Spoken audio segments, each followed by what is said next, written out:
Hey guys, welcome back to the YouTube channel.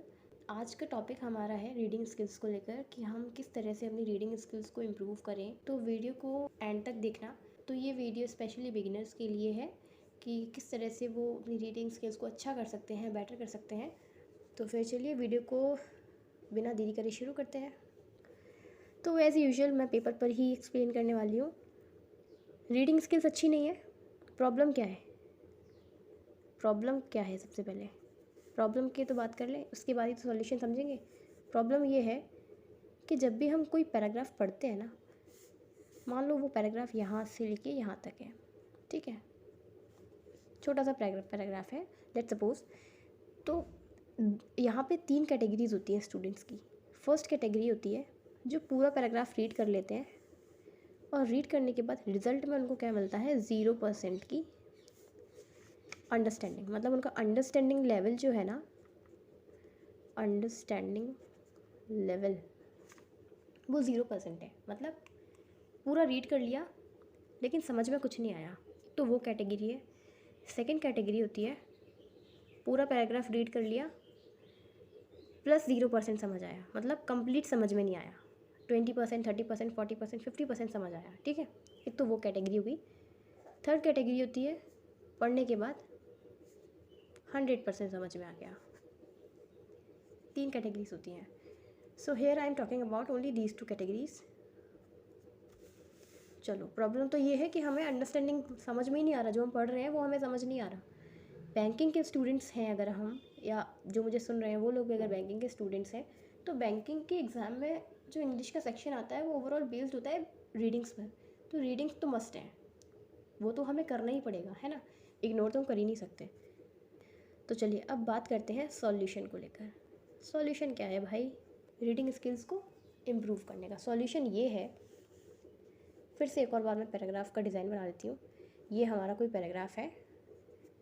अब ये paragraph 2 चीज़ों से मिलकर बना है, वोकैबलरी, वोकैब से मिलकर बना है, एंड ग्रामर से मिलकर बना है।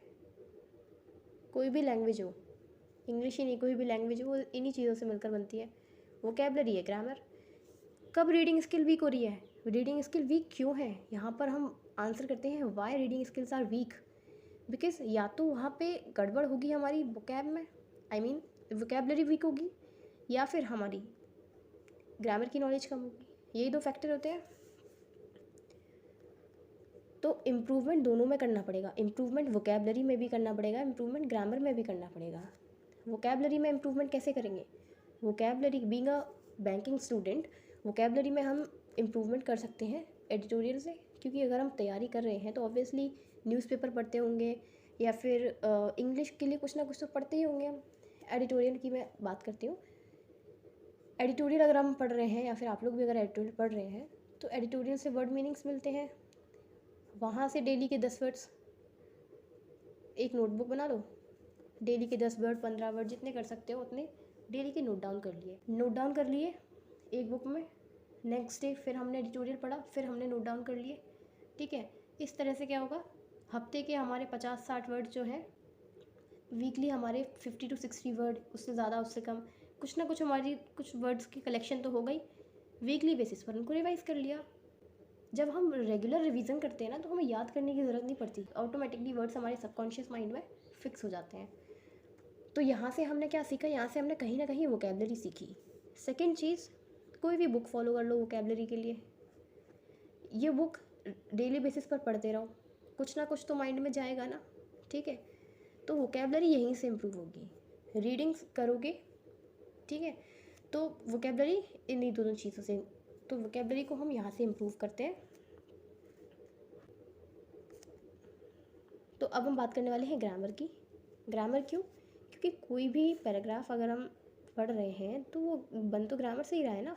हर लाइन उसकी किससे लिंक हो रही है? ग्रामर से ही तो जुड़ी हुई है ना। सेंटेंसेस किससे बने हुए हैं? ग्रामर से जुड़कर ही तो बने हैं। तो ग्रामर में कमी है हमारी कहीं ना कहीं।